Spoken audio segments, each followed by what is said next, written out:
అటు సీఎం రేవంత్ రెడ్డి మాజీ మంత్రి హరీష్ రావు మధ్య కూడా మాటల తూటాలు పేలాయి. ఫార్ములా ఈ కార్ రేస్లో 55 కోట్లే తాము పట్టుకున్నామని, లేదంటే 600 కోట్లు అవినీతి జరిగేదన్నారు సీఎం రేవంత్ రెడ్డి. ముఖ్యమంత్రికి హరీష్ రావు కౌంటర్ ఇచ్చారు. రేవంత్ నిర్ణయాలతో రాష్ట్రానికి 600 కోట్ల నష్టం జరిగిందన్నారు హరీష్ రావు.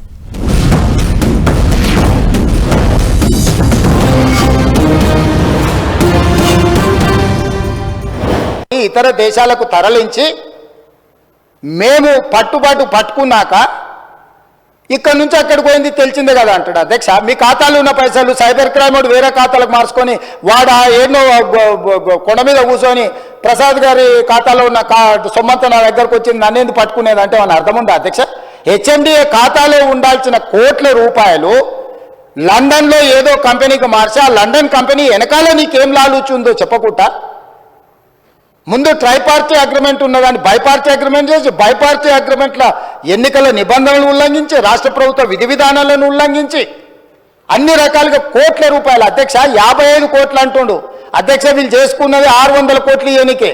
55 కోట్లు ఇవ్వగానే నేను పట్టుకున్నా అధ్యక్ష. 55 కోట్లు ఇవ్వగానే నేను పట్టుకున్నా కాబట్టి 500 కోట్లు మిగిలిపోయినాయి అధ్యక్ష. లేకపోతే నేను ఆయన వచ్చింది కదా చెప్పిన కదా అధ్యక్ష, అని అయిపోతుందని. నేను అంటే 600 పోతుండే అధ్యక్ష.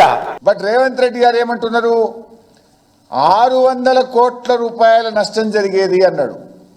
పాపం రేవంత్ రెడ్డి 600 కోట్ల నష్టం కాదు, 600 కోట్ల లాభం జరిగేది రాష్ట్రానికి. గంతే, నష్టమని చెప్పిండు, లాభం జరిగేది. రేవంత్ రెడ్డి తుగ్లక్ నిర్ణయాల వల్ల, రేవంత్ రెడ్డి చేసిన పిచ్చి పనుల వల్ల ఈ రాష్ట్రానికి 600 కోట్ల రూపాయల నష్టం జరిగింది. ఇది నేను చెప్తున్న మాట కాదు. 2022లో రాష్ట్ర ప్రభుత్వం మొట్టమొదటిసారిగా ఫార్ములా ఈ కార్ రేసింగ్ను హైదరాబాద్లో జరిపితే ప్రపంచ ప్రఖ్యాతిగాంచిన నెల్సన్ అనే సంస్థ దాదాపు 600-700 కోట్ల రూపాయలు హైదరాబాద్కు మేలు జరిగింది. హైదరాబాద్కు ఈ కార్ రేసింగ్ జరపడం వల్ల 600-700 కోట్ల రూపాయలు మన ఎకానమీకి లాభం జరిగింది అని ఇది బీఆర్ఎస్ ప్రభుత్వమో మేం చెప్తున్నది కాదు. నెల్సన్ అనే ప్రపంచ ప్రఖ్యాతిగాంచినటువంటి సంస్థ తన రిపోర్ట్లో ఆ రోజే చెప్పింది.